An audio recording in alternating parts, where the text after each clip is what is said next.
Banglalink presents বিশ্বকাপের খবরে সকলকে আমন্ত্রণ।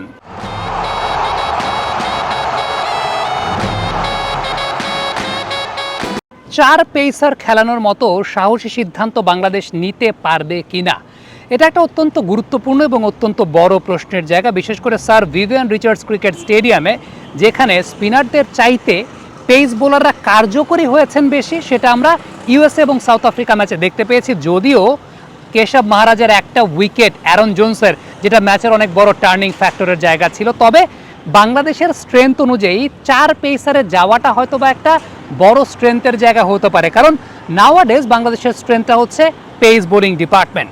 কিন্তু সত্যিকার অর্থে বাংলাদেশের সেই সাহসী সিদ্ধান্ত নেওয়ার লাক্সারিটুকু নাই। তার পেছনে অন্যতম বড় কারণটা হচ্ছে বাংলাদেশের টপ অর্ডারদের ব্যর্থতা।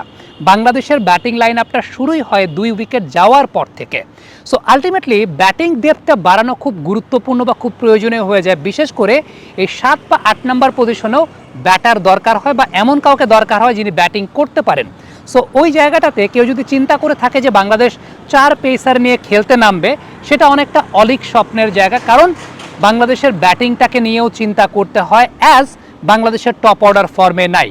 যদি বাংলাদেশের টপ অর্ডার ফর্মে থাকতো, যদি নাজমুল শান্ত রান পেতেন, যদি লিটন কুমার দাস নিয়মিতভাবে রান করতে পারতেন, তাহলে এই জায়গাটায় বাংলাদেশ টিম একটু রিল্যাক্স থাকতে পারতো, হয়তো বা 4 জন পেসার নিয়ে খেলার কথা চিন্তা করতে পারতো। তবে এক্ষেত্রে আমার কাছে ব্যক্তিগতভাবে মনে হয় শেখ মেহেদী হাসানকে জাকের আলী অনিকের পরিবর্তে দল ইনকর্পোরেট করতে পারে।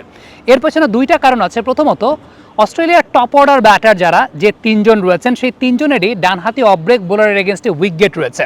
2 জন ওপেনার তো বাঁহাতি, ডেভিড ওয়ার্নার এবং সেই সঙ্গে ট্রাভিস হেড। অন্যদিকে মিচেল মার্শের কথা যদি আমরা বলি, মিচেল মার্শের ডানহাতি অফ ব্রেক বোলারের এগেনস্টে অনেক বড় ধরনের দুর্বলতা আছে।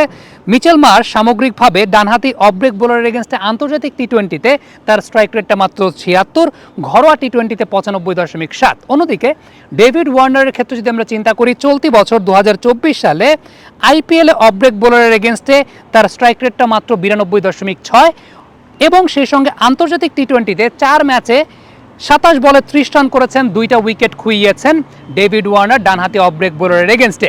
এটা যেমন একটা অনেক বড় ফ্যাক্টর, ঠিক তেমনিভাবে শেখ মেহেদী হাসান দলে থাকলে বাংলাদেশের একটা বড় অ্যাডভান্টেজের জায়গা হচ্ছে মিড ওভার্সে পেস বোলিং ব্যবহার করার অপশনটা বেড়ে যায়।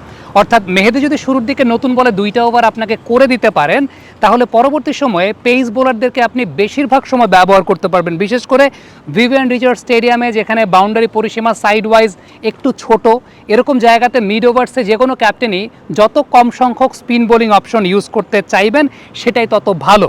সো পেস বোলারদের অপশনটা হাতে রাখাটা খুব গুরুত্বপূর্ণ। সেই পেস বোলিং অপশনটা হাতে রাখতে চাইলে শেখ মেহেদী যদি শুরুর দিকে 2টা ওভার করে দিতে পারেন, এবং এমন একটা টিমের এগেনস্টে যেই টিমের 2 জন বাঁহাতি ব্যাটার রয়েছেন পাওয়ার প্লেতে এবং সেই সঙ্গে ডানহাতি ব্যাটার যিনি আছেন, যার রাইট আর্ম অফ ব্রেক বোলারের এগেনস্টে একটা উইকেটের জায়গা আছে। সুতরাং শেখ মেহেদী দলে থাকলে এই অ্যাডভান্টেজগুলো বাংলাদেশ দল পেতে পারে, যেটা হয়তো বা বাংলাদেশের জন্য একটা পজিটিভ ফ্যাক্টর হতে পারে।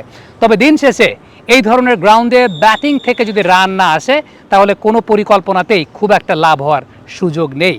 যদিও বাংলাদেশের স্ট্রেংথটা বোলিং, এবং এই বোলিং দিয়েই বাংলাদেশকে পরিকল্পনা করতে হবে, সেই পরিকল্পনাতে বাংলাদেশের এই লাইন আপে Sheikh Mehedi Hasan along with 3 pace bowler, সেটাই হতে পারে বুদ্ধিমত্তার এবং বিচক্ষণতার সিদ্ধান্ত। শেখ মেহেদী একদিক থেকে যেমন বোলিংয়ে পাওয়ার প্লেটা ইউটিলাইজ করে দিতে পারবেন, দ্বিতীয়ত ব্যাট হাতেও তার শেষের দিকে কিছু কন্ট্রিবিউট করার সক্ষমতা আছে।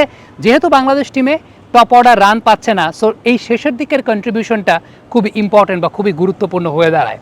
কমেন্ট বক্সে আপনাদের মন্তব্য মতামত জানতে চাই। বাংলালিংক প্রেজেন্টস বিশ্বকাপের খবরে আমার সঙ্গে থাকার জন্য সবাইকে ধন্যবাদ।